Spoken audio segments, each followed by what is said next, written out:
Hi, welcome back to Metapunk Zero. I'm Andre, and in this episode, I'm going to be talking about some of the indigenous influences on Metapunk philosophy. So please stay tuned.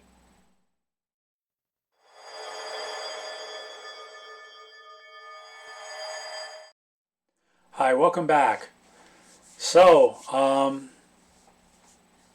yeah, a lot of what I learned in that went into shaping my thinking about Metapunk is really heavily informed by what I learned in anthropology classes about indigenous cultures, and specifically animistic cultures and how they relate to the world. And I think that's really key because now what I found so interesting was that this was reflected in a lot of other philosophies that I learned about. Taoism and Buddhism really embrace a lot of what I learned. A lot of that there's parallels between those ways of looking at the world and with certain indigenous philosophies. And I think that's not a coincidence. There's even some parallels with some of the early Abrahamic stuff, but you got to read it right, because it's so steeped in symbolism and, couched in translations and, thousands of years of history that have distorted the message, But if you sort of get at the roots of what all these things are saying, they're fundamentally about the way that we connect with existence, for lack of a better term. I don't necessarily mean the universe in the physical sense, I mean existence, I mean experience, I mean oneself and one's experience, and other people. Because that's really where the rubber hits the road, in terms of how we conduct ourselves. I think it's so interesting that we live in a world that the modern world is so focused on the material aspects of existence. It's focused on producing things. Our entire culture is obsessed with working life. This is how we meet our needs. As we go to work, we trade our time for money, most of us, and most of that money we use to buy material goods, whether that's food or shelter or cars and transportation and like other tools that we use to navigate our lives, or entertainment objects, things we use to pass the time, the spare time that we have, although it seems like a lot of people don't have that much spare time. And we focus so much on this, and our culture is really dedicated toward producing things. It's very much economically and materially focused. And that's where we place the emphasis. Even still, even though we know that money doesn't really buy happiness, a lack of money will make you very unhappy because you can't meet your needs. But once your needs are met, a lot more money won't make a huge difference in your level of subjective well-being. And this has been researched over and over again, right? If you give people that are in poverty, $1,000 or $2,000 a month, you'll change their lives, absolutely. But if you give people already making $50,000 or $80,000 a year, you give them a couple $1,000 extra a month, it doesn't really make that much of a difference. They enjoy it for a little while, and then it just becomes normal, and then they go back to kind of a baseline level of subjective well-being, which is the word psychologists use rather than happiness, because happiness is a little non-clinical and a little unspecific. But you get the idea, right? And I think that's really, really interesting that we focus so much of our time and energy on acquiring materially, on having things. I mean, we live in a culture that builds so much. My house is filled with the material affluence of my lifetime, which is not a lot. I'm not a very affluent guy, or I haven't been for a long time, and yet my apartment is still filled with things, like objects of various kinds, books and papers that I've written notes on. I've been trying to acquire knowledge as if they're kind of objects. That isn't lost on me, that's something that we also do. We objectify knowledge. It's also, I don't think, a coincidence that we objectify each other. One of the things that we constantly complain about in this world is the way that women are objectified in the media, but also the way that everybody is objectified in the media. Whenever we're speaking of another as a group, we objectify them, and we tend to stereotype them, and we have all kinds of problems with that. Because we tend to make assumptions about the properties of those, or the qualities that group of people or that individual person might hold, but we see them externally to us, and we see them either as a problem or as a root to something.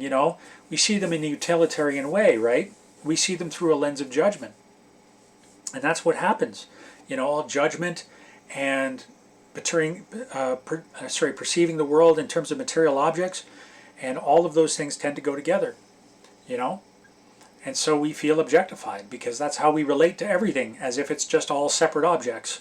And we can either acquire them because they're useful to us, or we can push them away or eliminate them because they are a threat, or because they're not useful, because they're just a hindrance, And that's kind of how we perceive the world.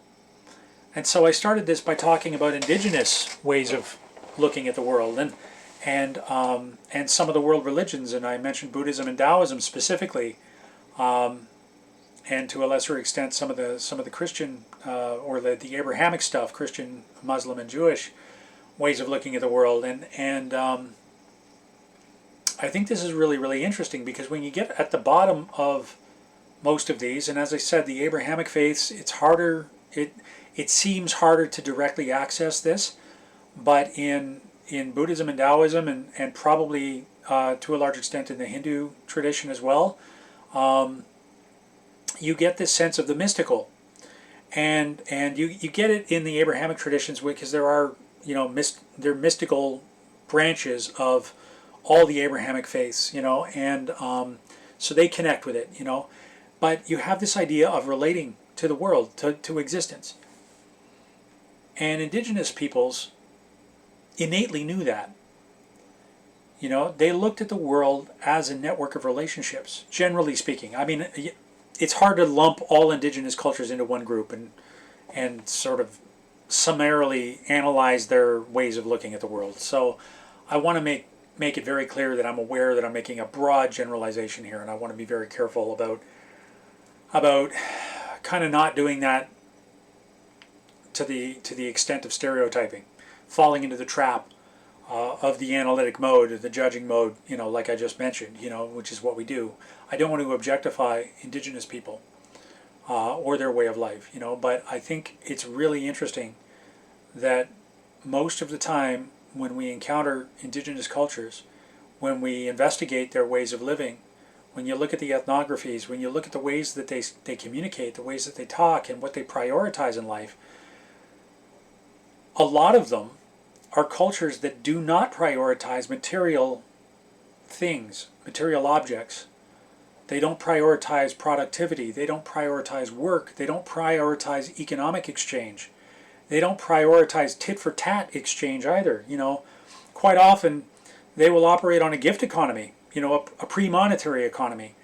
And they don't care about the comparative value of things. They care about the relationship that's fostered when you give and receive with other people, because that relationship, the giving and receiving of things, as opposed to the bartering for things, is an other-focused orientation. It's a kinship-oriented way of looking at things. It says, I am in relationship with you, and so to help boost that relationship, to strengthen that relationship, I'm going to give you things, and I'm gonna hope that you're gonna reciprocate.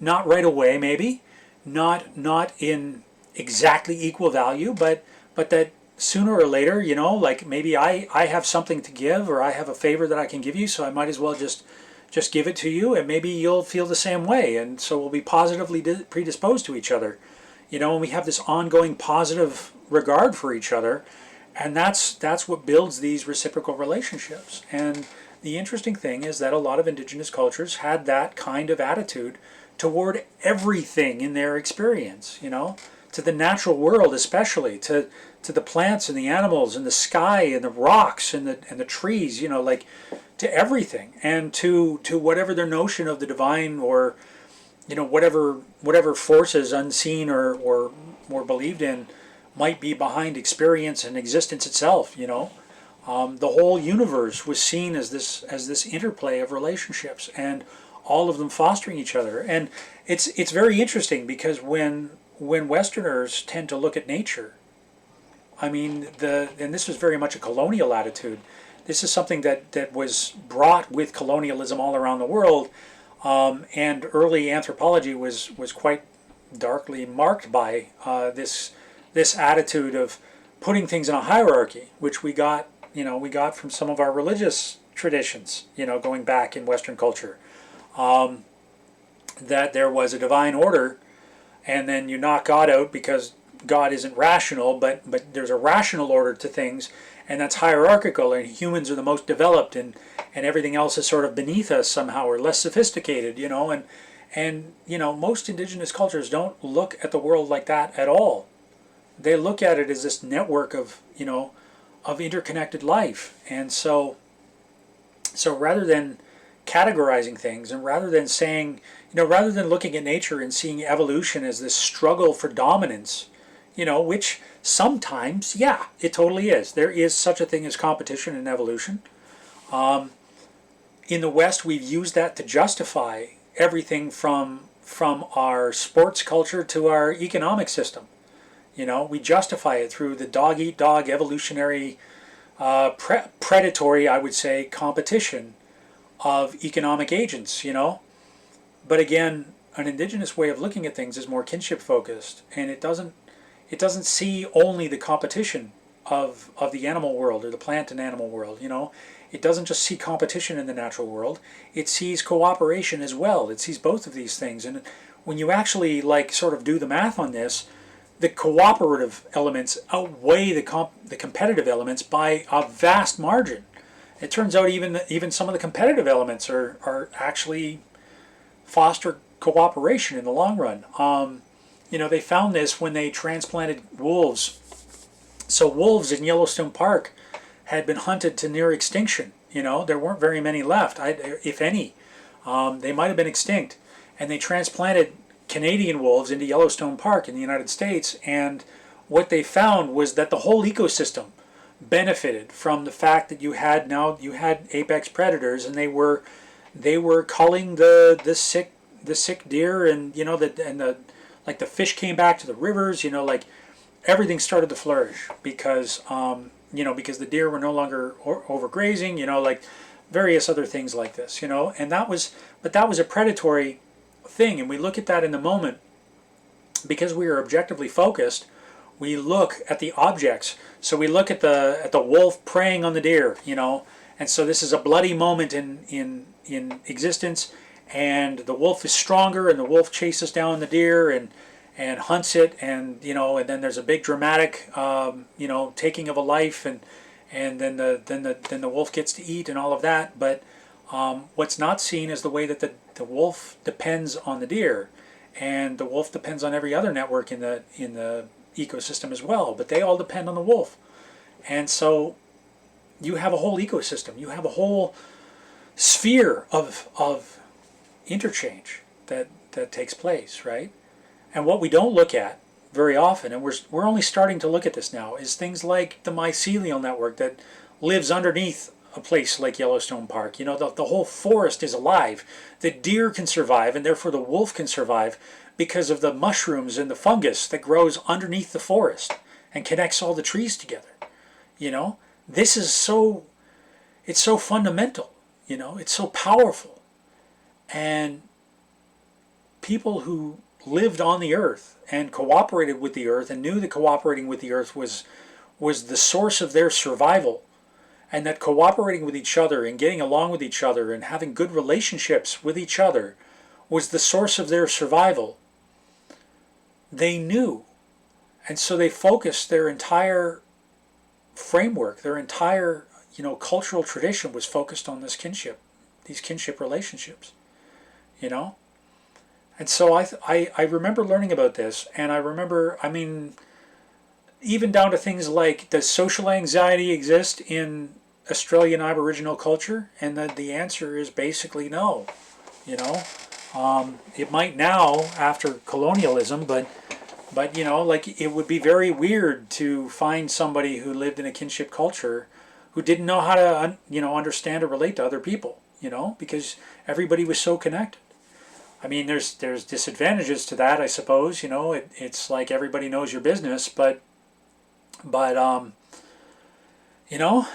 think that's one of the things that's really missing in our culture is that is that on top of the ways that we're so focused on productivity and economic exchange and material goods and all of these things, that on top of that we're incredibly lonely because we have de-emphasized relationship to the point where we think that relationships are things that can come and go, that we can just trade for one for another, that they all have equal exchange. Or you just go on Tinder and you pick one up, like you go down to the Walmart and buy a pair of shoes or something, like it's pretty weird, when you think about it, how disconnected we are and how much we commodify everything. And so Metapunk, to my way of looking at things, is very much about that. It's very much about reinvigorating or reintroducing the wolves to Yellowstone. Reintroducing the concept of real relationship, real kinship. And I don't mean kinship in a utilitarian way. I don't mean kinship because you benefit from it. I mean kinship for kinship's sake. Yes, you do benefit from it. That's the tip of the iceberg. That's the icing on top. Kinship creates everything. And our ability to connect with each other and with things, like creativity is the connection of various ideas, the coming together of new combinations of things, and that creates the diversity of life that we see around us. It creates all the species on the earth, And we as a culture seem to be so focused on this other way of doing things, on analyzing, on paring down, on destruction, fundamentally, on narrowing things down to their most fundamental pieces, that we lose the forest by chopping down the tree, And so, yeah, I don't know if that gives you a better picture of kind of where Metapunk is coming from. I guess the only other thing that I can add is that I really see this connecting with a lot of world religions because the mystical experience, when you fundamentally get down to it, it's about your connection with yourself and your connection with existence and experience, and that really, you can feel this sense of divine connection when you're in a mystical experience, or when you're in a really like that is a quality of it. I don't know if I like William James, the psychologist, identified 4 qualities of mystical experience: that ineffable, they're noetic, you feel like you learned something; they're ineffable, you can't speak about them; that they're kind of they transcend normal language; they're transitory, they come and go; and I can't remember the 4th one, but I think I would add to that there's a sense of connection to something bigger than yourself, that you feel connected to everything around you. You feel embraced by the universe, in a sense, And this is an experience you can have in almost any state of flow. You can get into a flow playing sports. Flow playing sports, or writing, or making love, or dancing, or just about anything you do that's got a creative component to it, you can experience flow in. And I would say flow is part of this connected experience. It's when you're connected to yourself, and you're connected to the moment, and you're connected to the task, and you're just immersed in what you're doing, That's a state of connection. That's a peak experience. And we seek those experiences, And I think really what we're going through right now is a time where we have become so focused on the material objects in our world that we lose that state of flow very often. Or we're just go and get a job, just go and be productive. That's what the culture says. The culture demands that we do that. You won't survive if you don't do that, because you won't get paid for your time if you don't do that, But if we're doing something that doesn't give us any sense of flow, and we don't have enough time, maybe because we're working too hard, or we don't have enough emotional connection in our lives, we don't have enough other people in our lives, or we're not in good enough kinship relationship with them to have flow in our relationships, then we don't get any flow anywhere.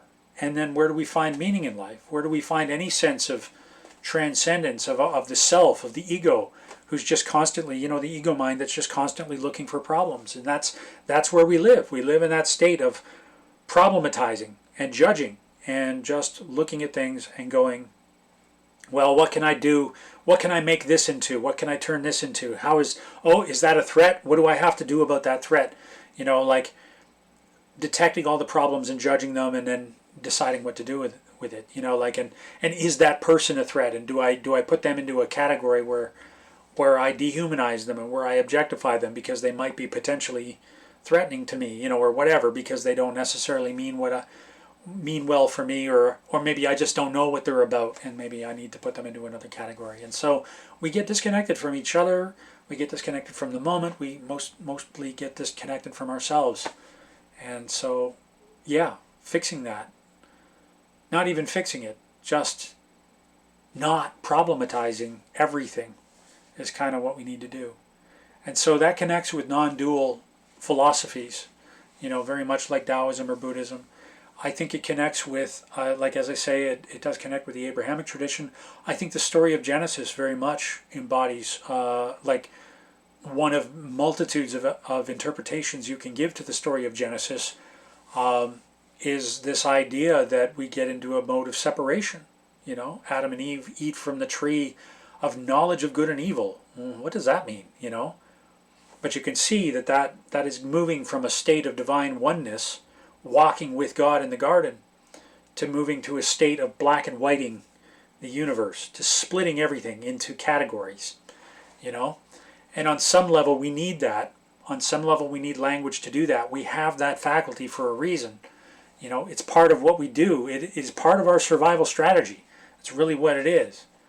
But when that takes over and that runs everything at the expense of all of the heart-centered stuff and all of the kinship relating, all the relating we do to this universe that we live in, then we lose the magnificence of everything. We lose connection to everything and to each other and to ourselves and to the moment. And then we just destroy, and we feel destroyed. So Metapunk is about reconnecting with that. And when you look at the etymology of religion, the word religion means reconnection. That's really what the religious impulse is about. So I don't know. Hopefully that sheds some light on what Metapunk is about, and pays some homage to the indigenous cultures that knew this. Every culture on the earth was at one time animistic, and at one time had a way of life that allowed them to remain connected to the existence all around them. But we've forgotten that. And that's why I think it is wise to learn as much as we can about cultures of connection and philosophies of connection from wherever they come from, and pay homage to those and to honor them, And so, yeah, thank you for watching.